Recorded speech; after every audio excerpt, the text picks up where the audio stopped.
Hello students, good morning. कैसे हैं आप लोग? आई होप आप लोग अच्छे ही होंगे। मेरा मित्र तिवारी फिर से आपके सामने एक बार, ठीक है।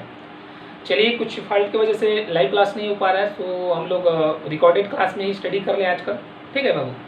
देखिए, जो हम लोग पिछले क्लास में स्टडी किए थे, जो हमारा चैप्टर स्टार्ट हुआ था ग्रेविटेशन, जिसमें हम आपको बताए थे ग्रेविटेशन लॉ के बारे में, है ना। ग्रेविटेशन लॉ के बारे में बताए थे। आज का जो हमारा टॉपिक है केपलर्स लॉ। क्या है जी?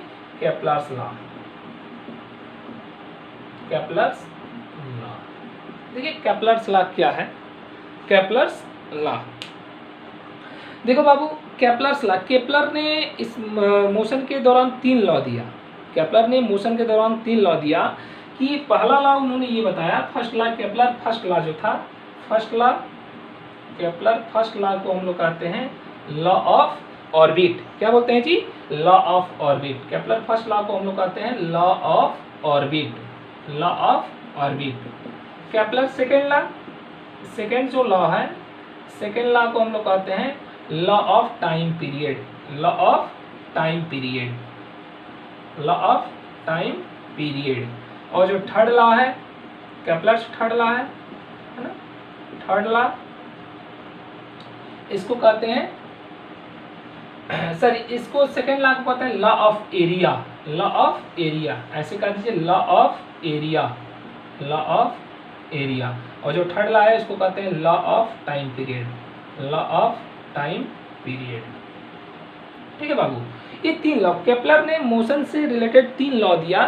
फर्स्ट लॉ को हम लोग कहते हैं law of orbit, second law को कहते हैं law of area, third law को कहते हैं लॉ ऑफ टाइम पीरियड। क्या कहते हैं? Law of time period.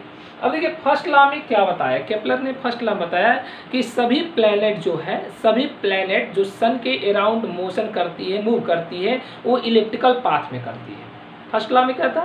Kepler के जो फर्स्ट लॉ ऑफ ऑर्बिट में सभी प्लैनेट सन के अराउंड क्या करती है? इलिप्टिकल पाथ पर मोशन करती है। इलिप्टिकल पाथ पे क्या करती है? मोशन करती है। जैसे बाबू देखो, यहाँ पे सन है, यहाँ पे आपका सन है, ठीक है, यहाँ पे सन है, और ऐसे सभी प्लैनेट ऐसे मोशन कर रही है। कोई यहाँ से ऐसे कर रही है, कोई ऐसे कर रही है, सभी इलिप्टिकल पाथ पे क्या कर रही है? मोशन कर रही है। और सन जो होता है एक फोकस पे लोकेट होता है। सन क्या होता है? एक फोकस पे स्थित होता है ना।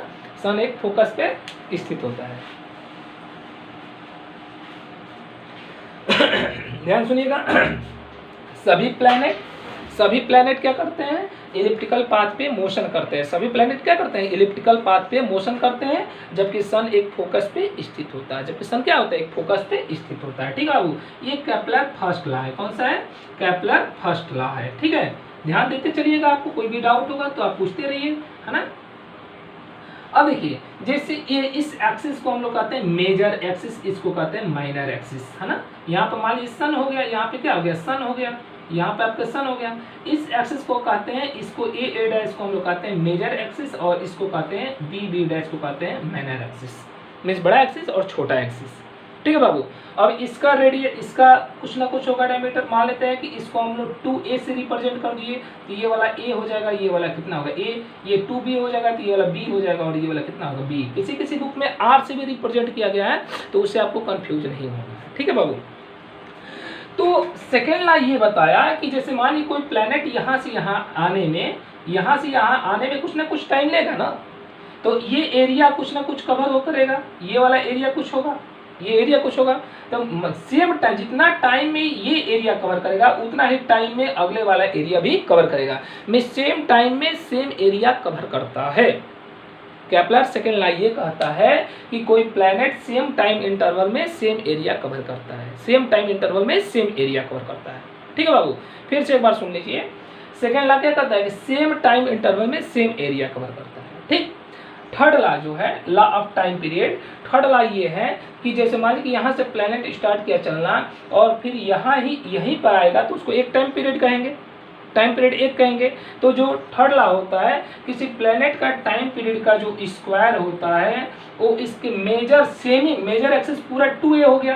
पूरा मेजर एक्सिस कितना होता है? 2a, मीन्स 2a कहिए, 2r कहिए, उससे कोई प्रॉब्लम नहीं है। तो पूरा मेजर एक्सिस 2a, तो सेमी मेजर एक्सिस कितना होगा? a होगा। तो किसी प्लैनेट का टाइम पीरियड का जो स्क्वायर होता है इसका सेमी मेजर एक्सिस के क्यूब के डायरेक्टली क्या होता है, प्रोपोर्शनल होता है। ये थर्ड लॉ है, इस पे आपका न्यूमेरिकल आएगा, इस पे क्या आएगा, न्यूमेरिकल आता है। ठीक है बाबू, फिर से ध्यान सुनिएगा तीनों लॉ को। आज का टॉपिक हमारा यही रहेगा क्योंकि इसको आपको याद करना होगा, इसे क्या करना पड़ेगा, याद करना पड़ेगा। फर्स्ट लॉ क्या है, फर्स्ट लॉ है law of orbit. First law क्या है, law of orbit. Law of orbit ये है कि सभी प्लैनेट सन के अबाउट में, सन के चारों तरफ, सन के अराउंड क्या करते हैं, इलिप्टिकल पाथ पे मोशन करते हैं। सभी प्लैनेट क्या करते हैं, सन के चारों तरफ इलिप्टिकल पाथ पे मोशन करते हैं। ठीक है बाबू।